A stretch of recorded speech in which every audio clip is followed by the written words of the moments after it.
বন্ধুরা, তোমরা যদি আমার ভিডিওগুলি ফলো করছো তাহলে তোমরা জানবে আমি হেডেক নিয়ে কিন্তু এর আগে এক দুটো ভিডিও করেছি এবং হেডেকে ভ্যারাইটি কত রকমের হয় সেটাও বলেছি। আর কোন কোন মেডিসিন খুব ভালো কাজ করে, বিশেষত বিলিয়াস হেডেকের উপরে, সেই নিয়েও কয়েকটি ভিডিও অলরেডি করে ফেলেছি। আজকের এই ভিডিওটি আমি বিলিয়াস হেডেকে নাক্স ভূমিকা ওষুধটি খুব ভালো কাজ করে সেটি সম্পর্কে আমি দু একটি কথা বলবো। বিলিয়াস হেডেক নাম শুনে বুঝতে পারছো, লিভার কারণে, লিভারের কজে যদি হেডেক হয় সেখানে কিন্তু আমরা নাক্স ভূমিকা ওষুধটিও ব্যবহার করতে পারি।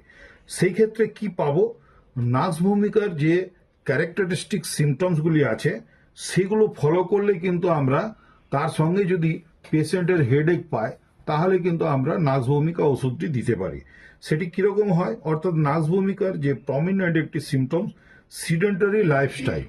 তাহলে সিডেন্টারি লাইফস্টাইল অর্থাৎ খাওয়া দাওয়া করে এক জায়গায় বসে সে কাজ করে, বাইরে বেরোনো খুবই কম, এই ধরনের যাদের লাইফস্টাইল শুধু খাওয়া দাওয়া করে আর বসে বসে কাজ করে, বা কাজ নাও করতে পারে, শুধু বসে বসে জীবনযাপন করছে, অ্যারিস্টোক্রেট বাড়ির ছেলেরা বা মেয়েরা এরকম হয়ে যেতেই পারে, সেই ক্ষেত্রে কিন্তু আমরা এই নাক্স ভূমিকার কথাটি মাথায় আনতে পারি যে যদি তারা এসে শুধু হেডেক কমপ্লেন করছে কিন্তু আমাদেরকে কেস হিস্ট্রি নিতে নিতে যদি আমরা সিডেন্টারি লাইফের হিস্ট্রি পেয়ে যাই সেখানে নাক্স ভূমিকার কথা ভাবতে পারি।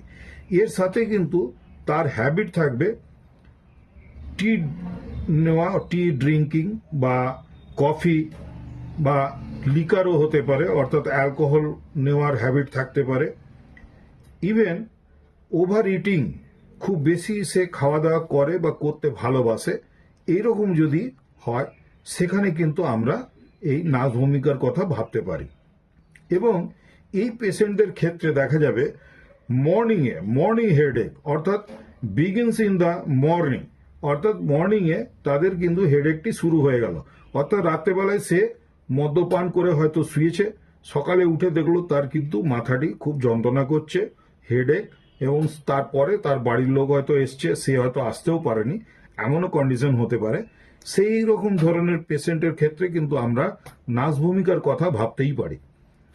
এবং এইটি কিন্তু দেখা যায় ক্যারেক্টারিস্টিক সিমটমসের মধ্যে পড়ছে, যে ওই মর্নিংয়ে শুরু হলো এবং যত দিনটি বাড়ছে সেই সাথে সাথে এর হেডেকটা কিন্তু বাড়তে শুরু করে, সঙ্গে ডিম ভিশন, অর্থাৎ সে যেন একটু কম দেখছে এবং চোখের সামনে যেন ঝাপসা দেখা, এই ধরনের তার একটা ক্যারেক্টারিস্টিক সিমটমস কিন্তু তারা দিতে পারে। পেশেন্ট নিজে এসেও বলতে পারে অথবা পেশেন্টের বাড়ির লোক এসেও বলতে পারে। এর সঙ্গে কি থাকবে, যেহেতু বিলিয়ারি কজে হেডেক আমি বলেছি, এখানে হয় কি, দেখা যাবে সেই পেশেন্ট রাত্রেবেলায় হয়তো নানান ধরনের খাবার দাবার খেয়েছে, রিচ ফুড ইনটেক করেছে, স্বাভাবিকভাবে যেটা হয় আর কি, লিকারের সাথে যে সমস্ত খাবার খেতে হয় বা খায় সেগুলো, তাহলে রিচ স্পাইসি ফুড খেয়েছে, তার দ্বারা কিন্তু দেখা যেতে পারে তার সাওয়ার ওয়েলচিং বা ভমিটিং করছে, সেখানে সাওয়ার স্মেল থাকতে পারে। এছাড়াও বিটার স্মেলের তেতো তেতো ভাব তার মুখে, এটিও সে বলতে পারে। সঙ্গে কনস্টিপেশন থাকতে পারে। এবং খাবারের পরে যদি সকালবেলায় সে বাই চান্স কোনো কিছু খেয়ে ফেলেছে, খাবারের পর থেকে তার হয়তো হেডেকটা বেড়ে গেছে, এইরকম যদি আমরা কেস পাই তাহলে কিন্তু নাক্স ভূমিকার কথাটা অবশ্যই ভাবতে হবে।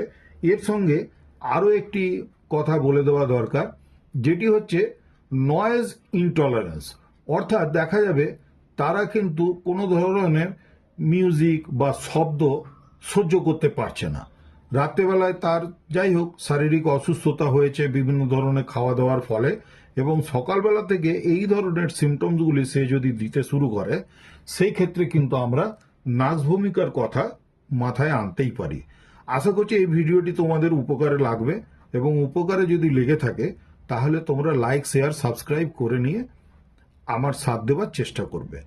পোটেন্সি নিয়ে আমি খুব বেশি চর্চা করি না, কেননা এটা সম্পূর্ণ নিজস্ব ব্যাপার, যে যেমন ডাক্তারি করো তার উপরে নির্ভর করে, কেমন পেশেন্ট আসছে তার উপরে নির্ভর করে, সেই জন্য পোটেন্সি আমি বিশেষ একটা বলি না।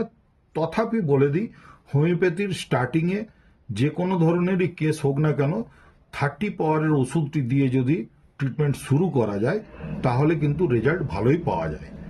আর বাকি এরপরে যেমন আমাদের প্রসেস আছে সেই অনুযায়ী একটা নির্দিষ্ট ইন্টারভাল পরে তার যে পাওয়ারগুলি বাড়ানোর যে নিয়ম, সেই নিয়ম অনুযায়ী পাওয়ার বাড়াতে হবে।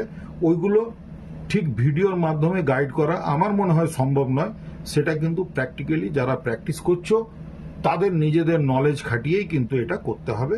পার্সোনালি কেউ যদি জানতে চাও আমাকে ফোন করে তোমরা জিজ্ঞাসাবাদ করতে পারো, আমি সেখানে হেল্প করার চেষ্টা করব।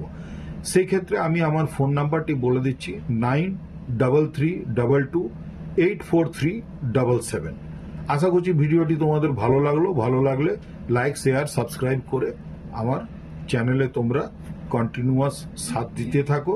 আমি এই ধরনের ভালো ভালো ভিডিও আরও তোমাদেরকে পোস্ট করবার চেষ্টা করব। ধন্যবাদ, সকলে খুব ভালো থেকো।